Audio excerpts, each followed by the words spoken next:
Hi, it's Darran Charles here from guitar.com. I'm here with Scott LePage of Polyphia, playing their Bristol show, the last but two. Is this the last but two show? The third to last one. Third to last. So after this, we got two more. All right. We're just going to go through some of their live gear. So what are you using for amps, Scott? All right, well, let me show you, man. For amps, we have this guy that we put on the amp. This isn't ours. Right.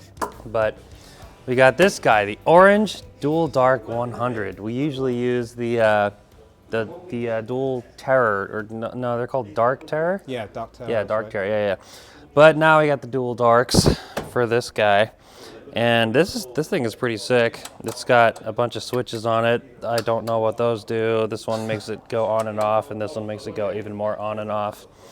And honestly, we just run it straight through the effects loop with our Axe Effects thing.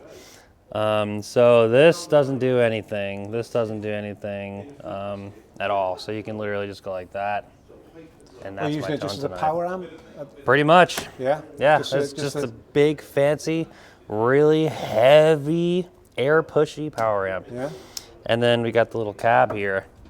I don't know which cab it is, but it's orange, and that's what's important to me, because I love orange, especially the color orange. So what you're running through this is the Axe 8 is going through this then? Yep. So we take the effects loop and all the way over here, and then here it is, dude. Here's the Axe. Let's see if it'll turn on for us. Probably no power. All right. No power. How about this one? I don't think they put power on until... All right. No power for now, so we're not going to show you all the cool little light show colors it does. But as you can read, this one is mine. I've labeled it mine. And then someone else wrote Scott on it, which kind of defeats the purpose of it being mine. But yeah, this thing is cool. And then you got a bunch of little tones. I never use number 1 for some reason. It's bad luck. And then I start at 2, and then I only use 3 and 4, although I have up to 8. And then you press buttons up here and they do other things, and they switch, you know, between like the tuner and stuff like that, and like you can switch banks. So they're pretty cool. I never really mess with any of this stuff after the fact. What amp simulations are you using? What's your main amp on the Axe 8? Oh, dude, you know, I couldn't tell you, actually. Really? I don't know. I kind of just pick, because, you know, they have like their own fancy names for all the all the different amps. So I don't know which ones are supposed to be modeled after which ones. So what's your preset name that you use? I think I read somewhere that you use the cone cob. Is that right? I think so. Well, we like to name them funny stuff. Right. So like, this one is called 2. This one is called Clean Boy, and this one is called Lead Boost. Yeah, that's it. And that's it. And then I don't use the rest of them. But So are you using different presets? By that I mean, because you can use this in a variety of different ways, where you can just activate stomp pedals, etc. Yeah. So you've just got one preset, the one amp you're using, and then you've got a clean version and a slightly dirtier version and a lead boost, is it? pretty much. Yeah. And then I pick different amps for whatever I want. The lead one is pretty much just like a more trebly with delay E sounding version of this. But you try and keep it as simple as possible. Yep, try to keep it simple. Yeah. I wish I could get into the realm of pedal boards, but I don't even know where to begin. Yeah. Well, not pedal board, you know, like little pedals where everyone's got their own little delay here, and then a reverb over here, and then compressor over here. But I mean, I got it all in one thing, so. No that's wah cool. and no volume pedal.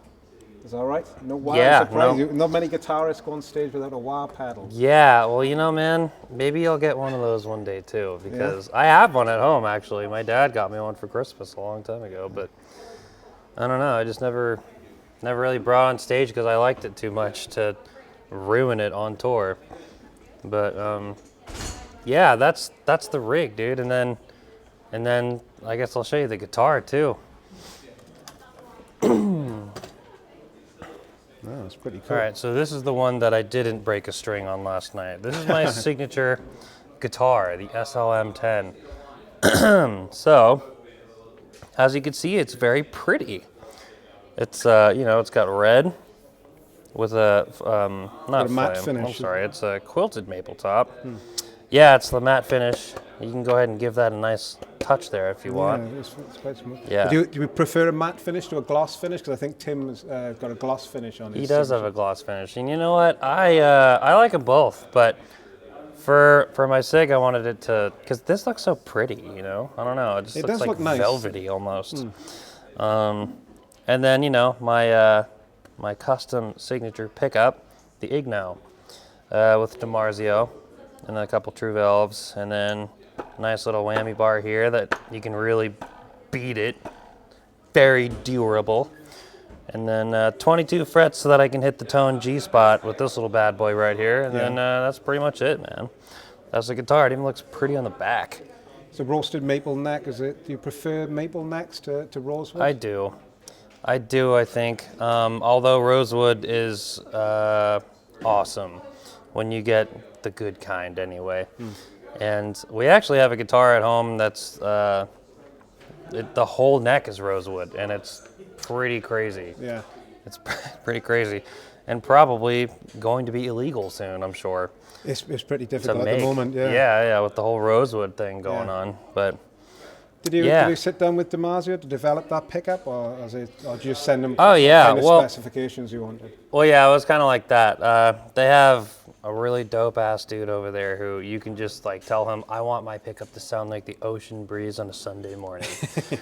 And he'll be like, okay, yeah, I got it. And then he'll fucking send you a pickup, and you're like, dude, how the fuck did you know exactly what I was talking about? I gave you the most vague description of what I wanted, but he nailed it. And now I have a signature pickup too.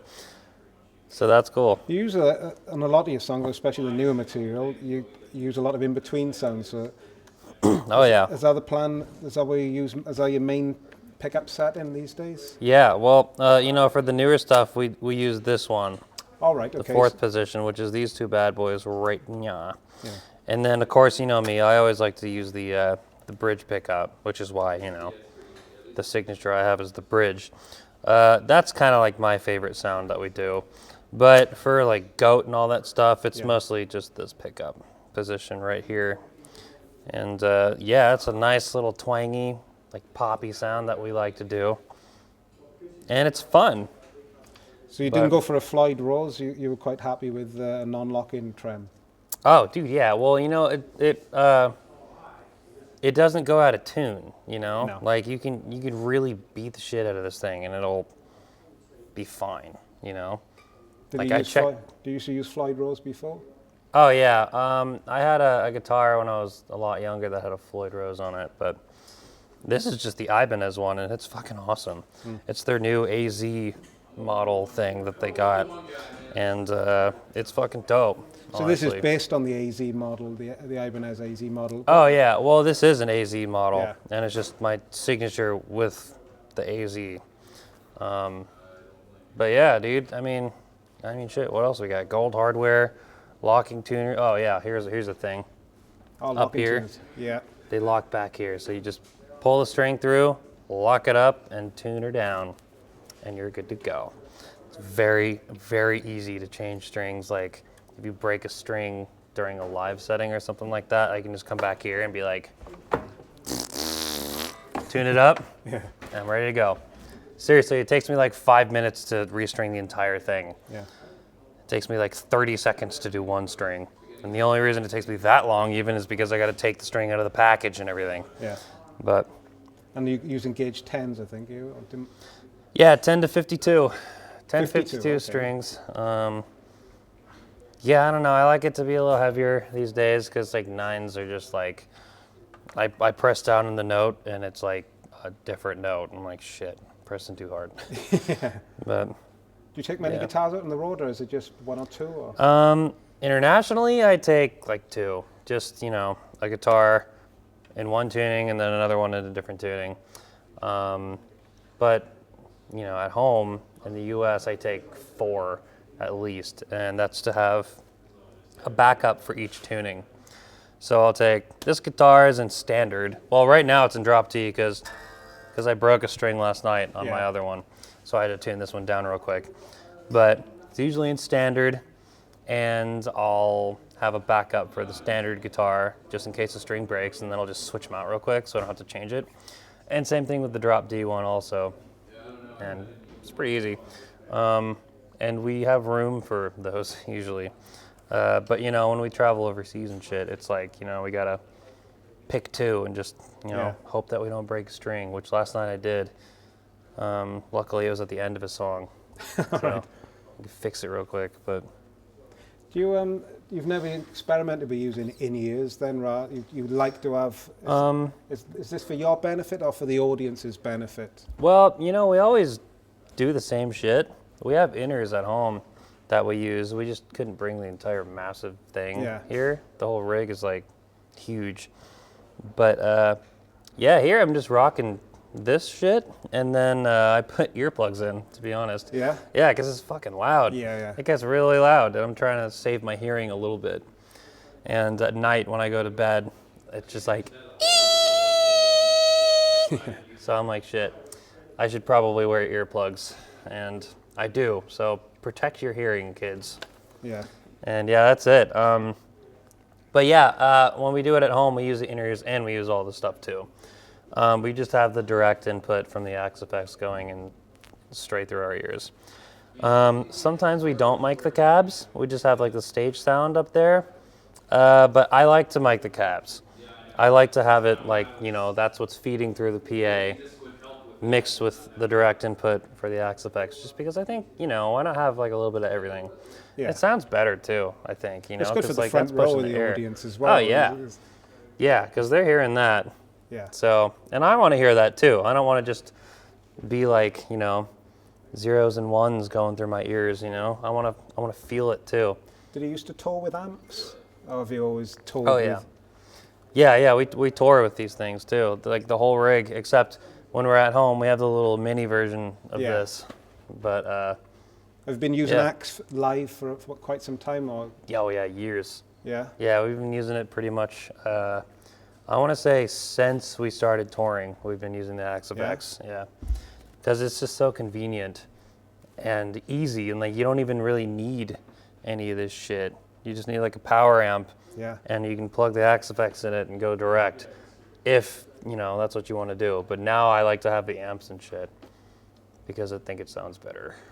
But it's a great sound. You don't experiment with any the MIDI changing the channels on the Axe, or you just have you done? You know what, dude? I got into that a little bit at home. Yeah. And I was just messing around with it, and I was like, shit, this is like. I think I started it like a week before we were supposed to leave for a tour, and I was like, damn, this is a lot of work that I would have to do for every single song.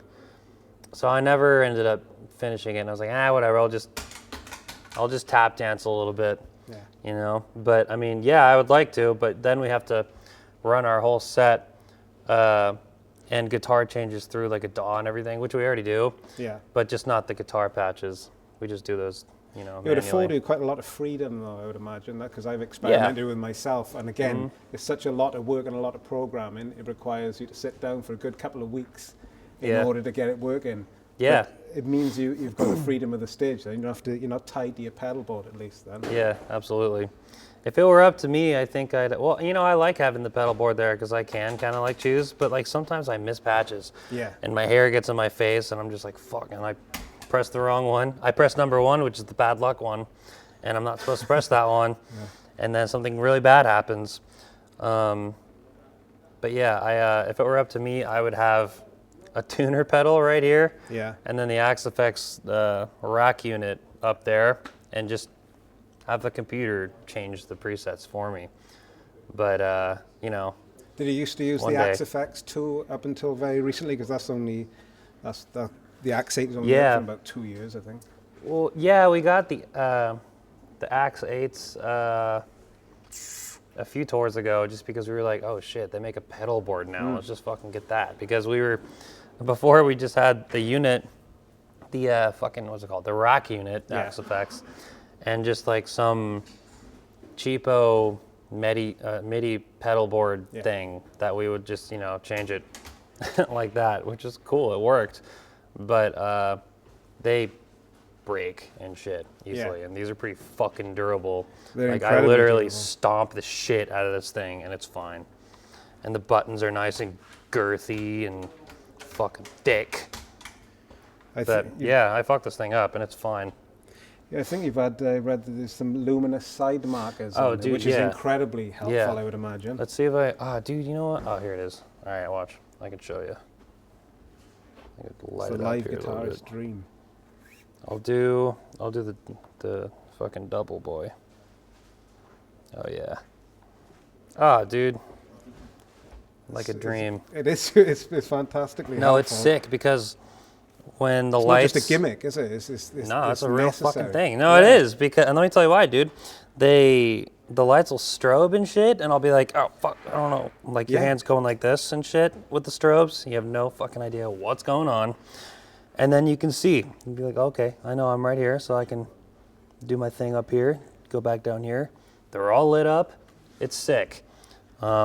Is this something they're that's dope. only on this model and Tim's? Is it on all AZ models? Or is it just on quite yours a few and of them, I think. I'm not sure if all, but the first ones that they sent us over, which actually I have the first one with me right now, they had that, and I was like, dude, what the fuck? Yeah. That's so sick. So when we were making my signature, I was like, dude, we got to put those luminaires or whatever they call. You got to put those in there because those are fucking, you think it's like a gimmicky thing, like it's like, oh yeah, whatever. But I played with them and I was like, holy shit, dude, that actually really helps a lot. And it's crazy. It's fun too. You get to be like, yo, check it out. My shit glows in the dark. Would you ever have the inlay markers luminous, do you think, for proper bling? These ones? Yeah. That'd be cool, but no, these ones don't glow. I kind of like the pearloid look better for like, because it's like presentation. You show it, and that's what it is. It looks like that. I don't want them to be like green and shit. Yeah. So I think I'll leave it like this for now, but. That's a beauty.